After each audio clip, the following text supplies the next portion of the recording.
best experiences coming here and the best professors. And I have only fond memories of coming to SAC, even though it probably changed my life and it made me pull more all-nighters than I can even fathom. But I really am so lucky to have gone to this school. Before coming here, I was kind of just coasting, didn't know what I wanted to study. And it was actually those little, they're like Frank Lloyd Wright, these things in the first door.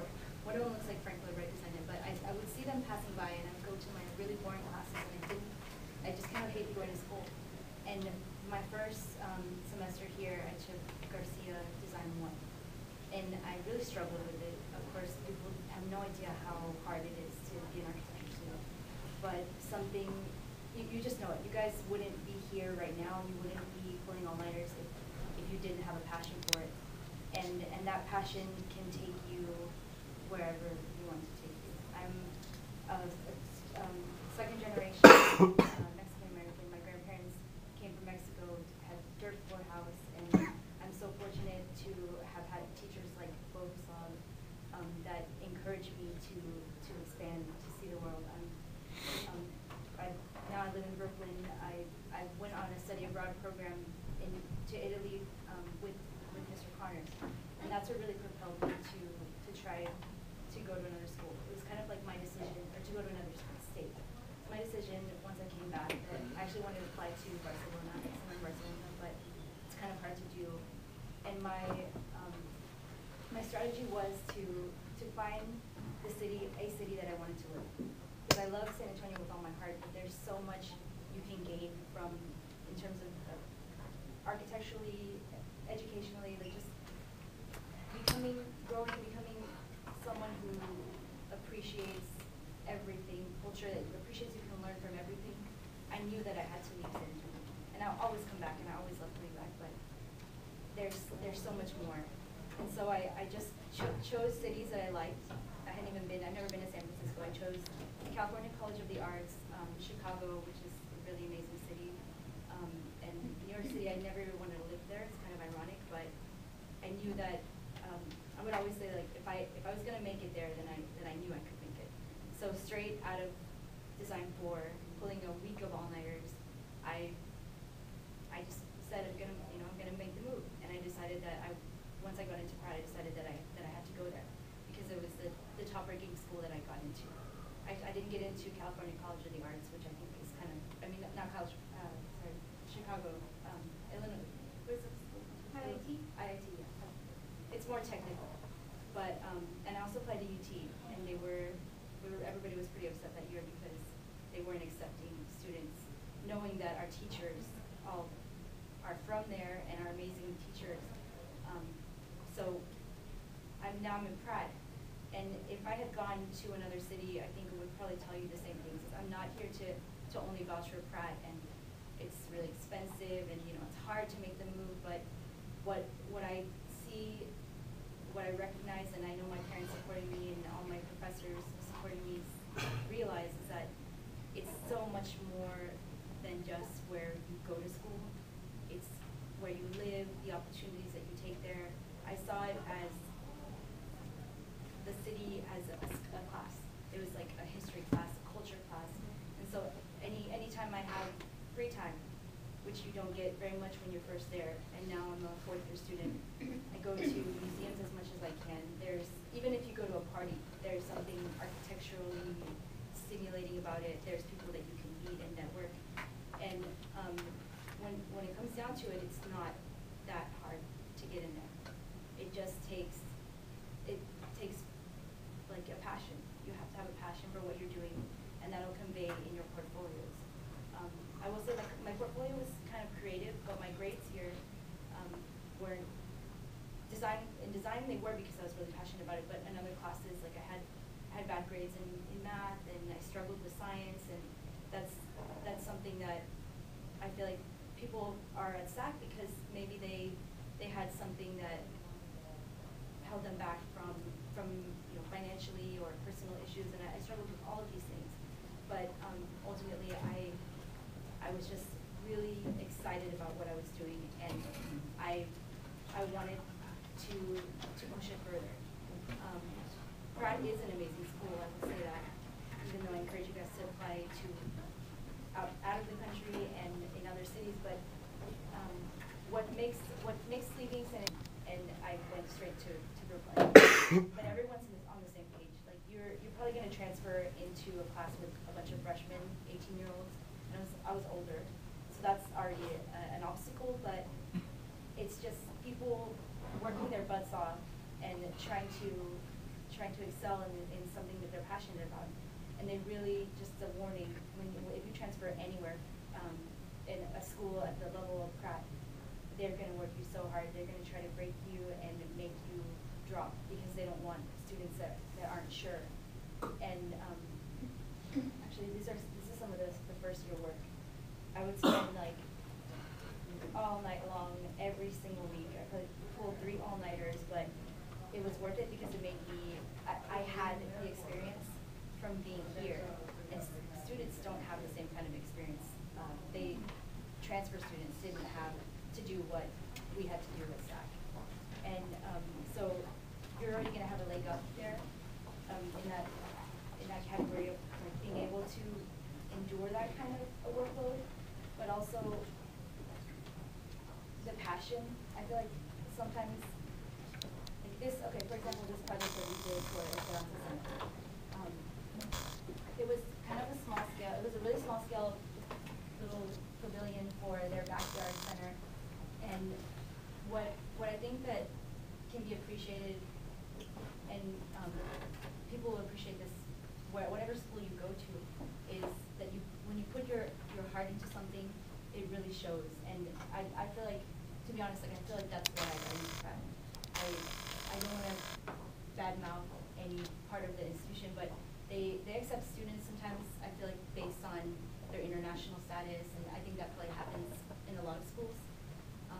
When I was applying to UT, they only let in someone from Brazil, and then maybe someone from another country. But so if you don't have that, which I didn't have, what you really need to try to convey in your application is how much it affects you and how that can propel you as a student and later as a graduate of their institution to really make an impact with your designs.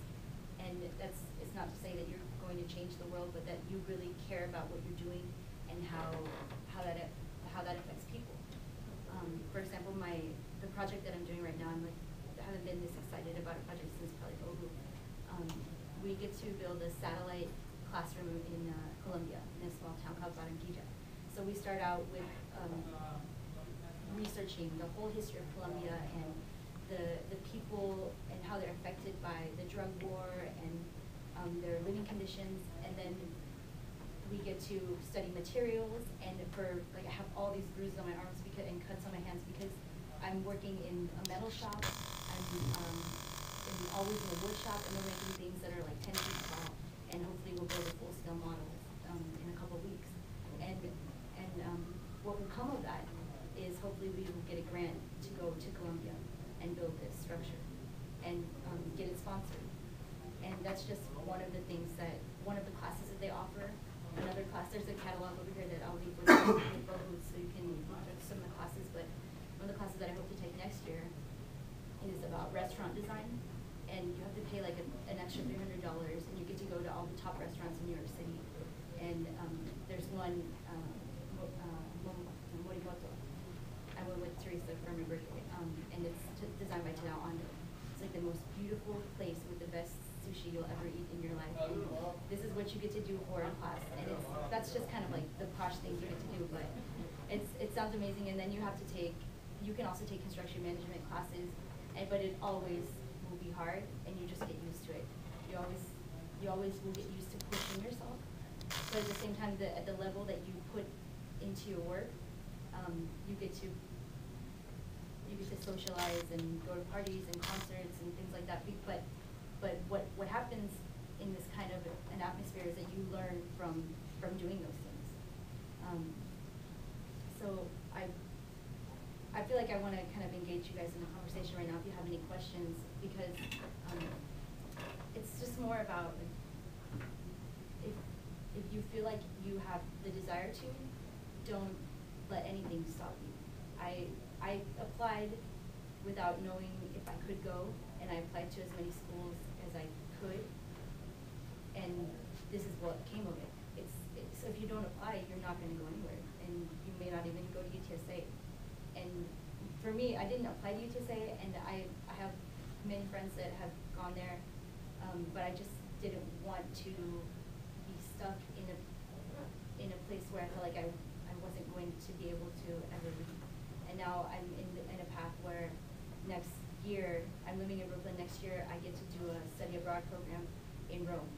And then after that, I have to come back.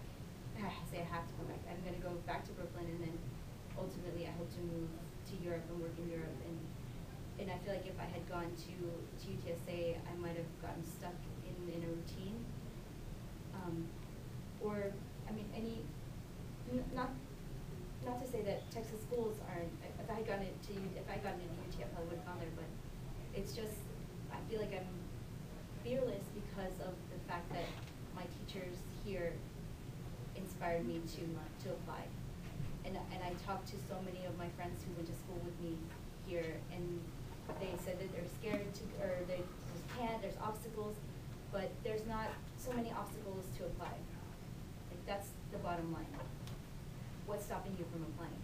Because I feel like the reputation that SAC has at Pratt, at least, is a really great reputation. And you have great teachers, and I think that schools know that. Even if it's a community college that nobody recognizes, I still got design credits. And it's just a matter of how bad do you want to do it? Louder so everyone can hear you. This is a discussion. Sorry. Patrick, come on in. Speaking of fearless. So, financial logistics, do you receive any kind of assistance? I do. Okay, I'll tell you what I know I take out in loans. I have a subsidized loan for $9,000 something, and then, no, sorry, $6,000 something, $6,300, and then I have another loan for $3,000, and then I have to pay every semester around $5,000. That's upfront, and it's not including housing, but you can. I did do housing the first semester, and you don't have to pay that upfront. So a lot of students, if they don't have enough money for living, they can just live on campus. I have a meal plan. I go to school every day still, and I go and eat a salad. And the meal plan's kind of bad, the food there, but the salads are good. So I still, even though I'm like the only fourth year that goes to the cafeteria with all little freshmen, you can find ways to save money because the school will help you. It's any school. They want your money. They want a lot of it. But if you talk to your teachers, I had one semester where I couldn't make the $5,000. I was lucky enough to have my previous teacher became the dean of the school, so I asked her for help, and she gave me a scholarship. And I don't know any students that have left because they couldn't pay for it then. And that's not to say I haven't graduated and I don't know what it's going to be like when I have to graduate and start paying off my loans, but that's something I try not to worry about. But going there it's hard. There's a student that graduated, or that was a second year, that did design 4 with me at Pratt, is in this book, in SAC, and he transferred with me. Yeah, so you're not the only SAC student. Right. This is Martin Galivez, and he was in our class teaching Sterner. And